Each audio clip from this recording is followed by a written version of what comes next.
Okay, in this video, I'm going to show you how to wind a bobbin.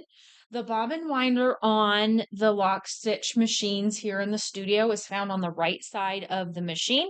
We have tension wheels back here and the winding component up at the front. Before you start winding your bobbin, you want to make sure to use this lever on the back of your machine to raise your presser foot. You don't want your presser foot down against the feed dogs as the machine is winding. So whenever you're winding a bobbin, always make sure that you raise your presser. Okay, to start, we're going to place our cone of thread on our right spool holder, and we're going to take our tail to the hole that's directly above that spool holder, so the right spool holder, and we're going to bring our thread through the hole from the back to the front.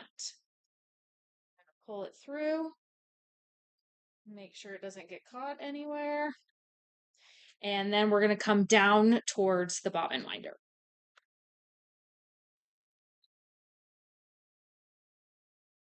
Okay, from here we want to bring our thread down to our tension discs.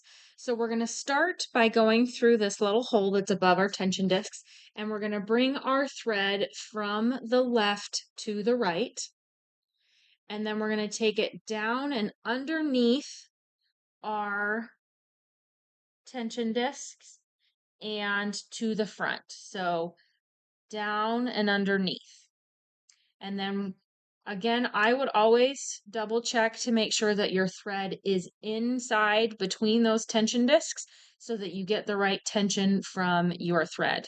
Then you're going to come and bring it forward towards the bobbin winder.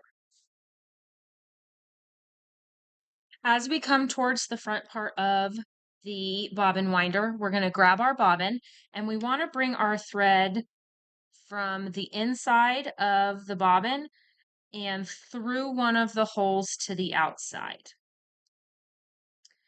Once it's through that hole, we're going to stick our bobbin on this post right here. You're kind of going to want to just hold a tail of thread out to the side so that it doesn't get caught anywhere, but that it also doesn't go back through the hole that you sent it through. Once your bobbin is all the way on that post, you're going to push this into gear. That's how the machine knows to start winding the bobbin. It'll pop right back out. Push it on. At this point, you're going to want to double check that your presser foot is raised and that your needle is not threaded. And go ahead and turn your machine on.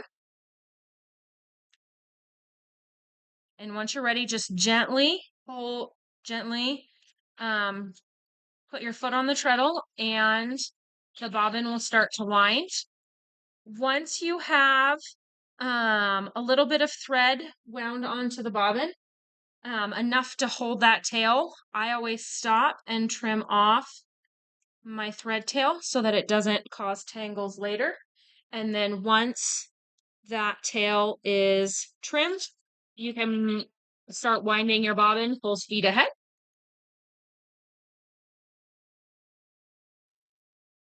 Okay, once your bobbin is as full as you want this bobbin to be, you can pull that gently and the bobbin winder will pop out of place.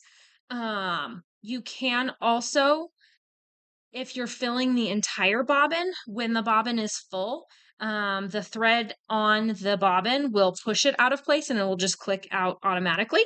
So if you want a full bobbin of that color, you can just leave it and it will pop itself out.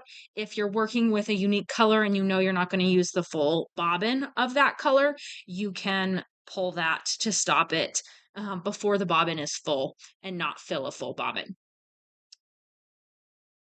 At this point, our bobbin is full, and so I'm just going to trim the thread in between the bobbin and the spool.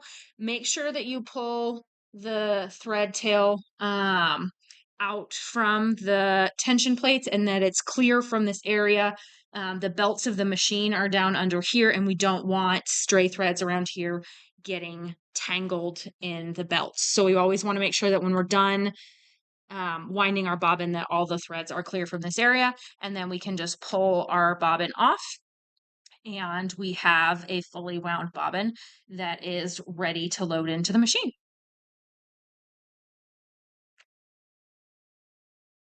Okay, once you are finished winding your bobbin and you have your full bobbin, you want to make sure to remember to come back to the left side of your machine and lower your presser foot so that it is in the down position ready to go and it's back to being controlled by your knee lever. One more thing that you want to think about when you're winding bobbins is that you always want to start with an empty bobbin.